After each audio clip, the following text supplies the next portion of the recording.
welcome to BusiAid. Today we're here with the amazing teacher, Miss Weber. And would you like to introduce yourself? Certainly, I'm Ms. Weber. I've been teaching for many years at Markham District High School in York Region, and it's been a very rewarding career. I've never looked back. All right, then we'll jump right in. So we've noticed that many students struggling with time management in university and always wish that they developed these strategies earlier. So how do you think students can prepare for that now? Well, obviously, if they're involved in extracurricular activities, either within the school or in the community, automatically there's an element of organization and time management that has to take place if they want to do well in school as well as manage their activities. So I would think most students I talk to about what mechanisms they use to help organize their time, they use their cell phone, and in this society I'd obviously expect that. I'm still one of those people who lives by a list of things to do, and I get a great deal of satisfaction from crossing off my completed tasks. But I think it depends on each person individually. I actually do know a lot of students who adopt that old-fashioned, way of organizing their time. But yes, especially with summatives coming up in the high school system, I think it's pretty important that they do keep track of dates and obligations, and especially if they're working as well. A lot of students have to start work at 4 o'clock, and that automatically means they need to be very well organized and manage their time. So I think everything they get involved in, I think the more you're involved in, the better you get at time management. You have to by necessity. And of course the cell phone really helps. They've got all the organizers built in. I'd suggest using them. All right, that was a nice answer. So what are some grade 12 business courses that you think are vital for someone trying to pursue business? Well, I know when we do our promotions, I always say, and even though we don't offer it at Markham in our business department, economics is crucial. It's built into every post-secondary business program.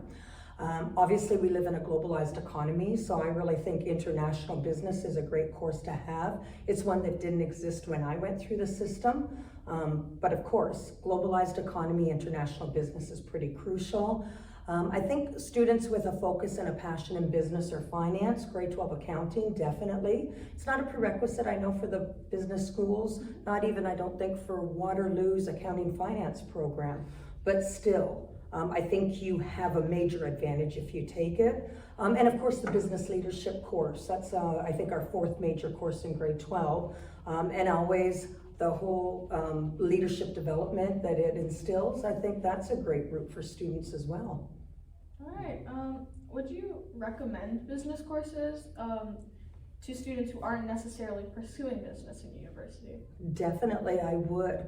And you know what, I would say even one of the most beneficial courses for any student, regardless of what they pursue post-secondary, would be our Introduction to Business. It looks at an overview of all functions, within a business, teaches them the basics of economics, and I think the most crucial component is Unit 3, which is all about finance. So income management, debt management, and when we live in a society where people rely a lot on credit cards and being able to accumulate assets by incurring debt, I think it's great for students to learn about that. We also look at investments in that course, and so many people get into investments as a way to generate a return on investment. So yeah, obviously I'm gonna say I do think it's a great idea. All right, so what are some soft skills that you think someone in business should have or is completely necessary? Well, I know I've already said the organization and time management, and obviously they're pretty important in our lives. If I think about the 21st century skills produced by I think it's Chamber of Commerce, they look at your fundamental personal management and teamwork skills. I think teamwork skills are crucial because in most work environments, the management team is looking to build their company team around them and people that can collaborate and produce results. I think that's beneficial. Certainly the communication skills, that's one of the key fundamental skills in there, and being able to manage information. We live in a society where there's information overload almost, so I do think that ability to manage information and the data management offered in math, of course, is a good course to have under your belt to help you with statistics and looking at that aspect. I think being flexible is an advantage, but also being perseverant. Again, I'm gonna say with so much anxiety out there and having what we've just gone through in the last, say, 3 years, I think a lot of people are still recovering from that. So I think, yeah, if they can be resilient, be perseverant, that's gonna help them go far as well. And how do you think that students can develop those skills? I think the more you're willing to put yourself out there, get involved. I know we try to encourage teamwork within our classrooms, collaboration. We have to assign a skill set based on that. A lot of students, I do find, are a little bit more introverted, so it's hard to get them to engage, but it's so nice when you see, because I try to encourage it a lot on an ongoing basis, and I think it's such a sense, you get such a sense of satisfaction seeing them finally emerge and start engaging, and if they work on projects, you always have to carefully assess how you're evaluating them working together. But I just think it's a great way for them to develop the teamwork skills. If they can get out there and get involved in clubs that encourage public speaking automatically, and I think I should have said one of the most important skills I think is interpersonal skills. Just the ability to get along with people of all ages, all backgrounds. I think that's a great skill for anybody in our society to have.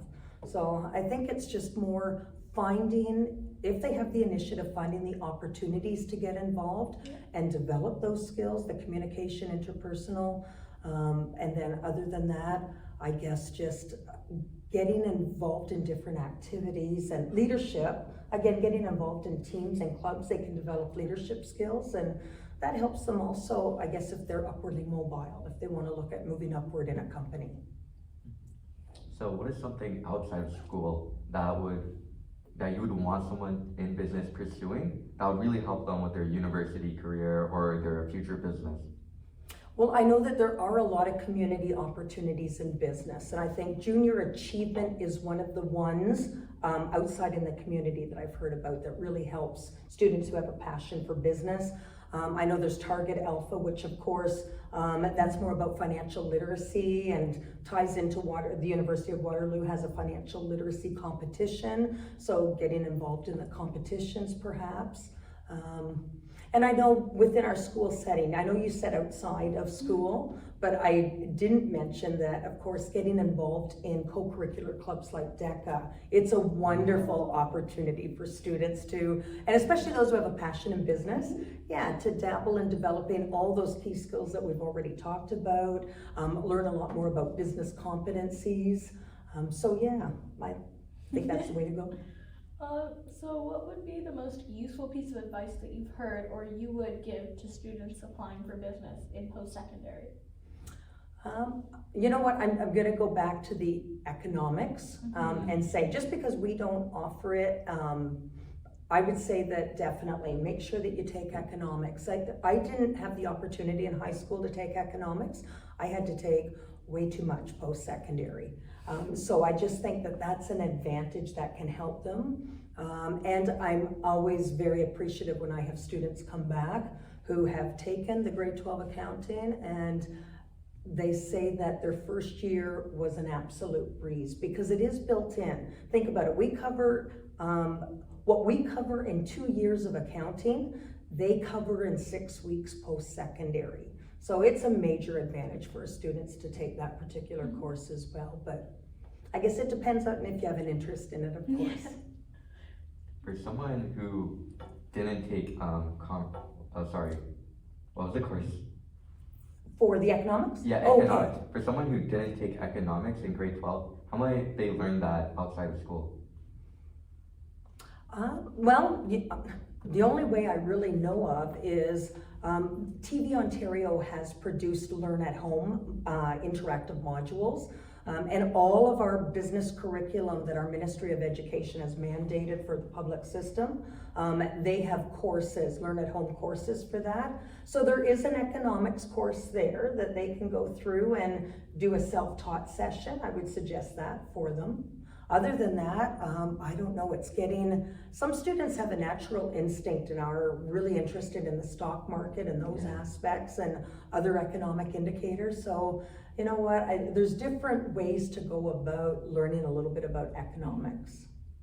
Alright, what aspects of business do you tend to find the most enjoyable? On the contrary, are there any aspects that you think students also find difficult or unenjoyable?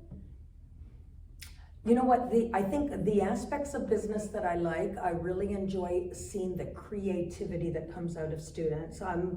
Again, with the intro to business, I've taught marketing. Those are courses where they get to exercise a lot more creativity in developing presentations, developing marketing plans, for example. Even in the international business in grade 12, we do an international marketing plan. Yeah. And I'm always so impressed with the creativity that they utilize. Aspects, I think I'll go back to accounting. I do think that sometimes because they sort of equate it with math, it might instill a sense of fear in some students.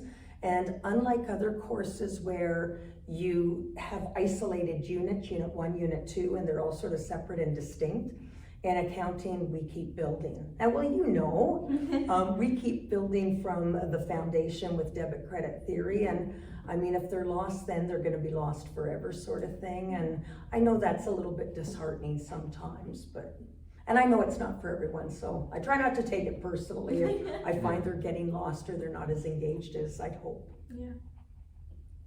So how might they deal with the challenge of accounting and all the math related theory related to accounting?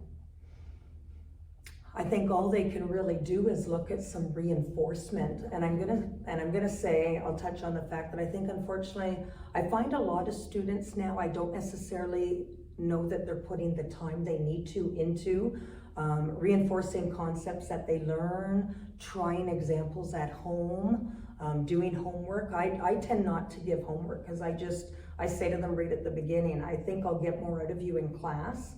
And then you can concentrate on the other courses that give homework. But other than that, I don't know like how else necessarily. They just sort of need to, I guess, figure it out for themselves. We can help, of course, like help build that resiliency, but I hope that answered that question. Yeah. Yeah, what do you think really sets a business student apart from like other people and makes them like stand out?